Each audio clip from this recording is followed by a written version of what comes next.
বর্তমানে সবচেয়ে কমন সমস্যা ফেসবুক সাম ইস্যু, যা আসার কারণে ফেসবুকের রিচ কমে যায়।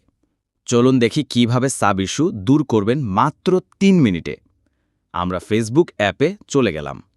প্রথমে ক্লিক করবেন প্রোফাইলে, তারপর একটু নিচে গেলে দেখতে পাবেন হেল্প অ্যান্ড সাপোর্ট। ক্লিক করে দেবেন, তারপর অপশন রিপোর্টে ক্লিক করে দিবেন, তারপর কন্টিনিউ রিপোর্ট ক্লিক করে দেবেন, ইনক্লুড, তারপর নিচে যাবেন, দেখতে পাবেন প্রোফাইল। ক্লিক করে দিবেন প্রোফাইলে। এখন এখানে ৩টি স্ক্রিনশট দিবেন। সাম ইস্যু নিচে কিছু লিখতে হবে। কি লিখবেন আমি কমেন্টে দিয়ে দেব। কপি করে বসিয়ে সেন্ড করে দিবেন। ১ মাসের মধ্যে সাম ইস্যু চলে যাবে। সর্বোচ্চ ১ বছর সময় নেবে। আশা করি ভিডিওটি আপনাদের অনেক কাজে আসবে। ভিডিওটি ভালো লেগে থাকলে একটি লাইক, কমেন্ট করে সাথেই থাকবেন।